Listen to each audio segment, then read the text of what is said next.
আসসালামু আলাইকুম। চলে আসছি নতুন একটা ব্লগ নিয়ে। ফার্স্টে গ্রামীণ দৃশ্য দেখে বুঝতে পেরেছেন আমি কোনো একটা গ্রামে গিয়েছি। হ্যাঁ, আসলেই আপনাদের গ্যাস ভালোই আছে। আমি গিয়েছিলাম, এবারের ব্লগে আমরা যাওয়ার জন্য রওনা দিয়েছি ফেনীতে। আমাদের একটা দাওয়াত ছিল ওইখানে। এটা হচ্ছে আমার ননদের শ্বশুর বাড়িতে। ফার্স্টে আমরা মেজ ননদের মানে আমাদের মেজাফর বাসার ওইখানে চলে গিয়েছি, যেখানে আমার ছোটো ননদ থাকে। তো আমাদের গাড়ি ছিল দুইটা, যেটা নোহা দেখা যাচ্ছে ব্ল্যাক কালার, ওটা হচ্ছে ভাড়াতে ছিল, আর হচ্ছে আমাদের গাড়ি গিয়েছিল। তো ওদেরকে পিক করার জন্য আমরা গাড়ি দুটা নিয়ে চলে গিয়েছিলাম। এরপর সবাই গাড়িতে ওঠার পরে রওনা দিলাম আল্লাহর নাম নিয়ে। এরপর আমি রাস্তাতে একটু ভিডিও নিলাম। আর আমাদের গাড়িটা ড্রাইভ করছিল আমার হাজব্যান্ড, পাশে তার বন্ধু বসেছিল। সে ফার্স্ট টাইম এরকম কোনো একটা লং জার্নিতে ড্রাইভ করছে। সে ভয়ে ছিল, সে কারণে তার ফ্রেন্ডকে তার পাশে বসিয়েছে। এখানকার কোনো ট্রিপে তো আমি যে ওর পাশে সিটে, কিন্তু এবারে তার ফ্রেন্ড বসেছে, কারণ হচ্ছে সে একটু ভয়ে ছিল, কারণ হচ্ছে এটা হচ্ছে ঢাকা হাইওয়ে রুট। তো আমরা দেখতে দেখতেই প্রায় কাছাকাছি পৌঁছে গেলাম। তো আমরা রোডটা চিনতে একটু কষ্ট হচ্ছিল, বারবার জামাল ভাইকে ফোন দিচ্ছিলাম। তো এরকম করতে করতে আমরা আমাদের বাড়ির যেটা রোড, ওটা হচ্ছে কসকা দিয়ে, ফেনী কসকা বলে, তো ওটা দিয়ে আমরা ঢুকে পড়লাম।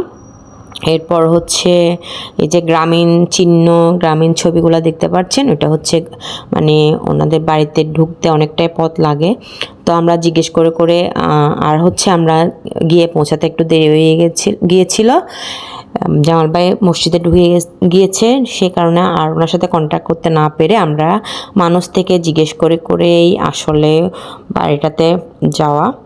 এরপরে আস্তে আস্তে ড্রাইভ করে করে গাড়ি একবার পেছনে একবার সামনে, এই রুট না হয় ও রুট, সবার থেকে জিজ্ঞেস করার পর এরপর ফাইনালি আমরা গিয়ে পৌঁছালাম জামাল ভাইদের বাড়িতে। এটা মূলত জামাল ভাইয়ের ভাই আমাদেরকে দাওয়াত করেছিল।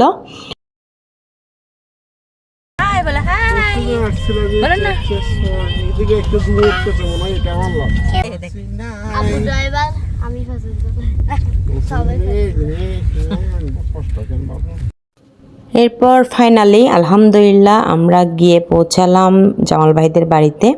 এটা ওনার হচ্ছে গ্রামের বাড়ি। তো আমরা সবাই এখানে মূলত আমরা, এরপর মেজো আপু আর তার মেয়ে রামিসা, এরপর রিপনা ওর বাচ্চা কাচ্চা, যেহেতু রিপনার শ্বশুরবাড়ি, ওরা সবাই, আর আম্মা, আমরা সবাই গিয়েছিলাম। তারপর এখানে আমাদের একটা ব্যাড নিউজ আসে। তো আমরা নাস্তাটা খেয়ে খুবই আতঙ্কিত হয়ে যাই ব্যাড নিউজটা শুনে। তো নাস্তাটা খেয়ে আমার হাজব্যান্ডরা জানতো না খবরটা, সে কারণে ওরা বের হয়ে গিয়েছিল, ওরা বাচ্চা নিয়ে ঘুরতে গিয়েছিল। বাচ্চারা তো এখানে শহরে তো মাঠঘাট পায় না যে ঘোরার, তাই জামি আর দাইন তাদের ইচ্ছা মতো মাঠগুলাতে ঘুরে বেড়াচ্ছিল তাদের মন মতো। ওখানে কোনো গাড়ি তো নেই, সে কারণে রাস্তায় কতক্ষণ মাঠে, কতক্ষণ বিলে এইরকম করছিল। এগুলা অবশ্য ভিডিওগুলো আমার হাজব্যান্ড নিয়েছে ওদেরকে। তো আমরা বাসায় বসেছিলাম, ওইখানে এই জায়গাটা খুবই সুন্দর। আমরা গিয়েছিলাম বেড়ানোর উদ্দেশ্যে, কিন্তু ব্যাড নিউজটা পাওয়াতে আমরা আর আমাদের ভিডিও করব, বেড়াবো এরকম মুডটা হয়নি, চলে গিয়েছিল বলতে গেলে। তো এদের দুষ্টামি তো দেখতে পাচ্ছেনি এরা কি করছে।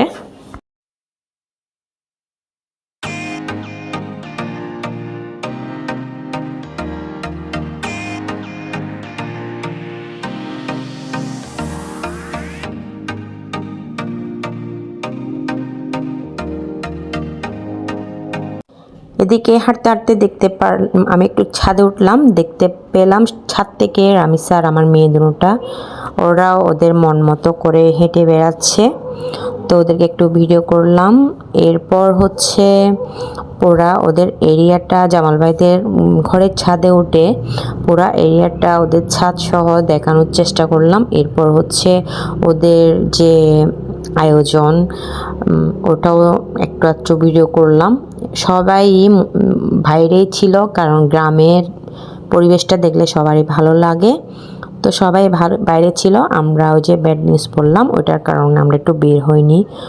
আমাদের মনে একটু খারাপ ছিল, ওই জন্য বাচ্চা আর মানে পুরুষ মানুষ সবাই বের হয়ে গেছে, আমার বাচ্চারা সহ আমার হাজব্যান্ড সহ ওরা বাইরে ছিল, ঘুরছিল। এরপর লাস্টে একটু মনটা ভালো করে খাওয়া দাওয়া করে মানে আসার আগে আগে একটু বের হলাম মেয়েদেরকে নিয়ে, ওদেরকে নিয়ে একটু হাঁটতে গেলাম। তো এদিকে আমার মেয়ে আর আমি একটু একটু হাঁটছিলাম, ওরা কোথায় কোথায় গিয়েছে আমাকে নিয়ে গেল। দেখলাম আসলে গ্রামীণ পরিবেশগুলো দেখলে খুবই ভালো লাগে, একটু মনে শান্তি অনুভূত হয়। এই যে এখানে পুকুর, এরপর আমি দেখলাম হাঁস তার বাচ্চা কাচ্চা নিয়ে লাফ দিয়ে পুকুরে পড়লো এবং বাচ্চাগুলোকে একসাথে নিয়ে সাঁতার কেটে পুরা পুকুরটা পাড়ি দিল। এগুলাই দেখছিলাম আমি দাঁড়িয়ে দাঁড়িয়ে। এদিকে রামিসা আর আমার ছোট মেয়ে ওদের ছবি নিচ্ছে। ছবি তোলা তো শেষই হয় না, কারণ দৃশ্যগুলো অনেকই সুন্দর।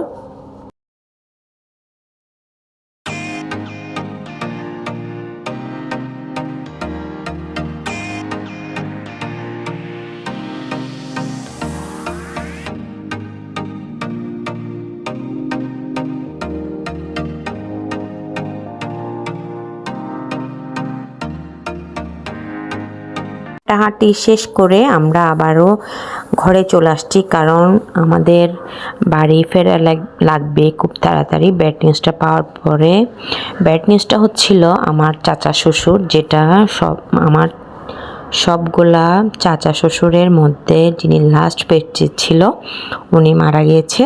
ওই খবরটা পাওয়ার পরে কারো মুডই ভালো ছিল না, বাচ্চাগুলাও ফ্যাকাশে ফ্যাকাশে হয়ে হাঁটছিল, তবুও ঘরে বসে না থেকে একটু একটু পরিবেশটা দেখছিল।